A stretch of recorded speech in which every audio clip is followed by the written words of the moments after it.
महाराज की जय सद्गुरु प्रभु महाराज की మరి వేదికను అలంకరించిన పెద్దలకి అదే విధంగా సభలో ఆశీర్వాదం అందరికీ కూడా నా ద్వాదశి వందనాలు చెప్పుకుంటూ మరి ఈరోజు మన గురువు గారి ఆరాధన సందర్భంగా మరి ఎంతో కష్టపడి అయ్యగారు ఎప్పటి నుంచో మీరు రావాలమ్మా మా దగ్గరికి మీరు రావాలి అని ఆయన పట్టుదలతోటే ఈరోజు ఇక్కడికి రావడం జరిగింది.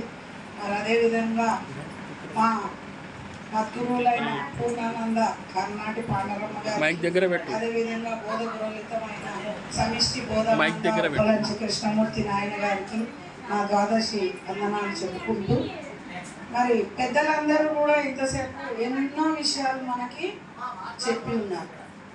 మరి ఈ సభలు ఎందుకు పెట్టుకోవాలి, మనం ఈ సభలలో కానీ ఈ పూజలు ఆరాధనలు ఎందుకు చేయాలి, గురువులు అనేది అసలు ఎందుకు అంటే మనకు డబ్బులు వస్తాయనా, మనకు బిల్డింగ్లు వస్తాయనా, మనకు కార్లు వస్తాయనా, మనకు బంగారం వస్తుందనా?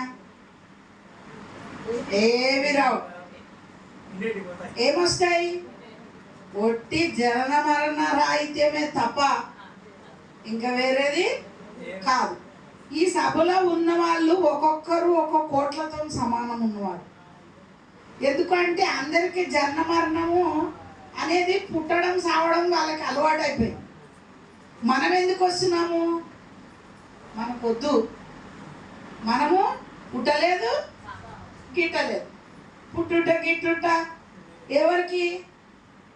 పుట్టిందంటే సస్తుంది, సచ్చింది అంటే పుడుతుంది. మళ్ళీ మనం పుడతామా? మనం సస్తామా? ఎందుకు అంటే గురువుల దగ్గర ఆల్రెడీ సచ్చే ఉన్నామన్నా తప్పే. మన స్థితి ఏంది? ఉన్నామన్నా కూడా తప్పే. ఎందుకు అంటే రానిది పోనిది బయలని లేనిది ఎరుకయ్యనుచు లెస్సక దృఢమౌదాకను మానక జపించుచుండు మా నీతిశాలి. లేనిది లేదు. ఏంది? ప్రపంచం లేదు, లేనిది లేదు. అందుకనే గురువులు ఏమన్నారంటే రానిది పోనిది బయలని.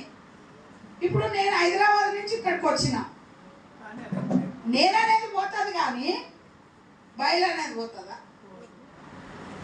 బయలనేది పోదు కదా. నేననేది పోవాలా.